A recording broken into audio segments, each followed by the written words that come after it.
Bismillahirrahmanirrahim. Assalamu alaikum, my adorable students. How are you all? Allah protect you from all kind of distresses and may you all safe and sound by the grace of Allah Almighty. Ameen, Summa Ameen. Now it's time to study Urdu with Ma'am Rahat Maqsood. So open your textbook page number 66. عزیز طالبات، ہم نے سبق number 1 تا 10 جو ہے وہ اپنے پہلے سیشن میں جو ہے الحمدللہ اس کو مکمل کر لیا ہے۔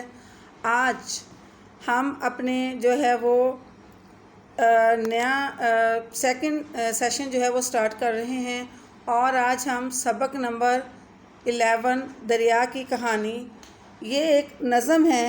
اور سب سے پہلے جو میں بات آپ کے ساتھ شیئر کروں گی، جیسا کہ میں آپ کو پہلے بھی بتاتی رہی ہوں کہ ہم ہمیشہ جب بھی کوئی نظم پڑھتے ہیں یا پھر اس کو لکھیں گے تو ہم اس میں یہ نہیں کہیں گے کہ نظم کا نام، ہم وہاں ہمیشہ کہتے ہیں نظم کا عنوان۔ تو جو آج ہم نظم پڑھنے جا رہے ہیں اس کا عنوان ہے دریا کی کہانی، اور اس کے شاعر ہیں ڈاکٹر محمد صالح طاہر، اور انہوں نے اس نظم یعنی کہ دریا کی کہانی میں شاعر ڈاکٹر محمد صالح طاہر نے دریا کی کہانی اس کی زبانی بیان کی ہے۔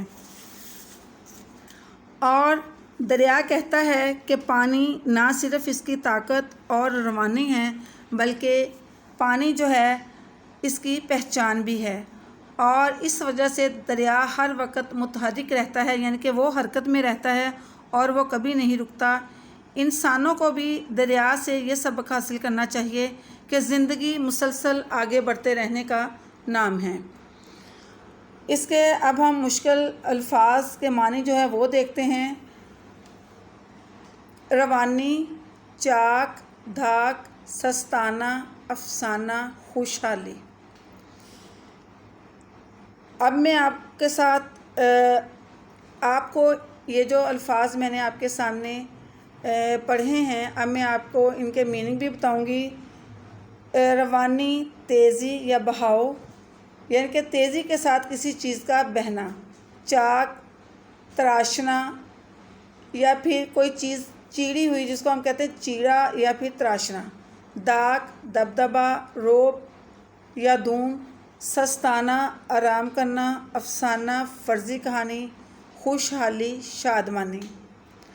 آج ہم نظم دریا کی کہانی اس کے جو بند نمبر 1 اور بند نمبر 2 اس کی تشریح جو ہے وہ ہم ڈسکس کریں گے، اور اس کو ڈسکس کرنے کے بعد آپ اپنے ہوم ورک میں بند نمبر 1 اور 2 کی جو تشریح ہے اپنی اردو نوٹ بک پر بھی تحریر کریں گے۔ آپ جب بھی اس کی تشریح لکھیں گے تو سب سے پہلے آپ نوٹ بک پر نظم کا عنوان دریا کی کہانی اور پھر شاعر کا نام ڈاکٹر محمد صالح طاہر ان کا نام لکھیں گے، اور اس کے بعد لکھیں گے بند نمبر 1 تشریح۔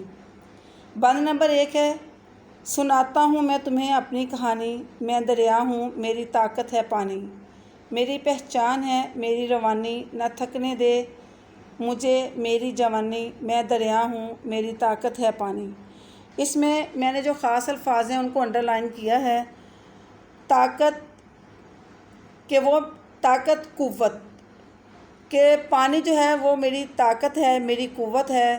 پہچان، کہ یہ میری آئیڈینٹی ہے یہ میری شناخت ہے، کہ پانی دریا جو ہے اس کی شناخت اس کی پہچان جو ہے وہ پانی ہے۔ روانی، تیزی سے بہنا۔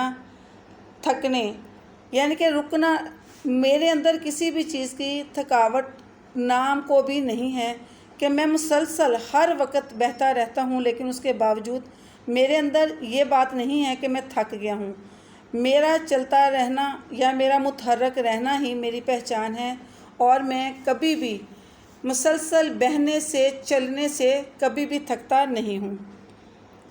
اس کی تشریح میں شاعر کہتے ہیں کہ دریا جو ہے اللہ نے اس کو بھی زبان عطا کی ہے، کیونکہ دریا جب بہتا ہے تو وہ خود اپنی جو خصوصیات ہوتا ہے، اپنی جو اس کی خوبیاں ہیں، اس کو بیان کرتا ہے کہ وہ انسانوں کو مخاطب ہو کر کہتا ہے کہ میں آج تمہیں اپنی کہانی سناتا ہوں۔ میرا نام دریا ہے اور میری پہچان میرا پانی ہے۔